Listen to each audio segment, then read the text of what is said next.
Tricointa, le jus de la haine. Il était une fois un jeune garçon nommé Sam, un rêveur au cœur rebelle. Est-ce que tu as vu tes résultats? Oui, papa, je l'ai vu. Tu réalises que tu as échoué? Je n'ai pas échoué. Il me manquait juste quelques points. Quelques points? Ses Calme-toi, parents, mon amour. exigeants et pleins d'espoir, voulaient qu'il fasse des études universitaires pour réussir sa vie. Mais Sam, lui, voulait vivre autrement. Il rêvait de liberté, d'art et de musique. Pourtant, sous la pression de son père, il céda et entra à l'université. C'est là-bas qu'il rencontra Joël, une fille belle et intelligente. Salut. Écoute, je dois t'avouer que ta coiffure te va ravir. Sam tomba éperdument amoureux d'elle. Mais Joël, elle, ne voyait en lui qu'un garçon désordonné, sans but précis. Allô? Je suis dehors. Ça. Alors, pour l'impressionner, Sam emprunta la voiture de sa mère, croyant que le luxe attirerait son regard. Hey. Puis-je te déposer avec ma voiture? La voiture de tes parents, tu veux dire? Tu veux dire que je ne peux pas avoir une voiture? Mais Joël refusa encore ses avances. Ce refus blessa son orgueil. Un soir, le père de Sam rentra à la maison avec Joseph. Salut chérie. Salut, bienvenue, Bonsoir, Tata Denise. Salut. Salut, comment est-ce que tu vas? Bienvenue. Merci, Tata. Un coussin de Sam que la famille avait décidé d'accueillir pour ses études.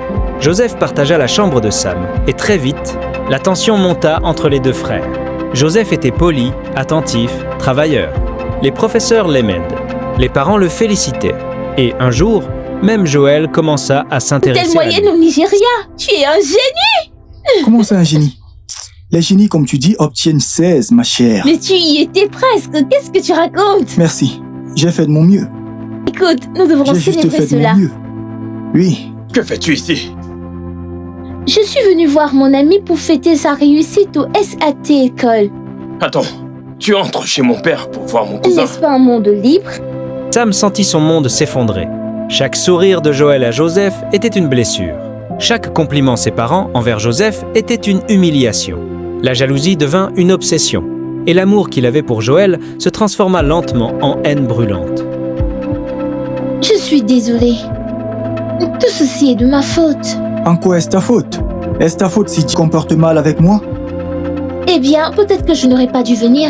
Et qu'est-ce que disent tes parents? Ses parents, tu veux dire? Je comprends ce que Jake a dû traverser. Pour être honnête, tu sais, il est le seul enfant. Il est obligé de partager son amour. L'affection de ses parents, tu sais. Un après-midi, Sam vit Joseph et Joël assis ensemble devant la porte, riant aux éclats. Son sang ne fit qu'un tour. Il rentra chez lui, prit 2 verres, un peu de jus de fruits et un poison qu'il avait trouvé dans la boîte à produits chimiques du garage. Il revint les trouver, le sourire aux lèvres. « Vous devez avoir soif. J'ai pensé à vous. Je ne suis pas là Dit-il pour te doucement. donner des coups ou me battre. Je suis là pour m'excuser. » Joseph, Qu'es-tu sur le confiant, point de faire? prit le verre et but d'un trait. Quoi? Joël, hésitant, posa le N'as-tu sien pas vu sans tous y ces toucher. films d'Hollywood où les gens font semblant d'être gentils et vous offrent des boissons empoisonnées? Allez, écoute, nous sommes en 2024. Et donc, Jake peut être traité de tous les noms. Mais de là empoisonner une boisson, oh.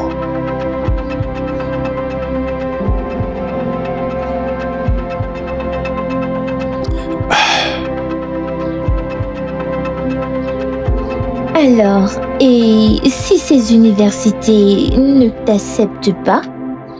Eh bien, honnêtement, ça ne me dérange pas du tout d'étudier au Nigeria. Tu plaisantes? Que veux-tu dire par tu veux? Commença à suffoquer. Son visage pâlit, son regard se vida. Joël cria, appela à l'aide.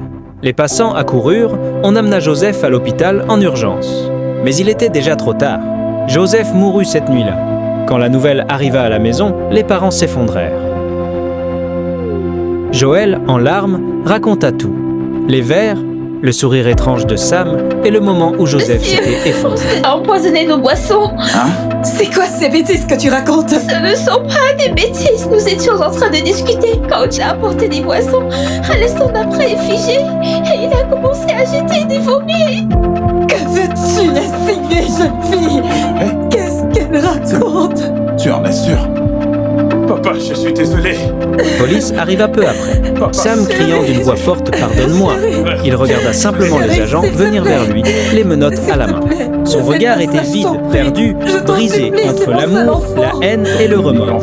Sa mère, triste, pleure son enfant entre la police. Il est temps qu'il apprenne ses erreurs.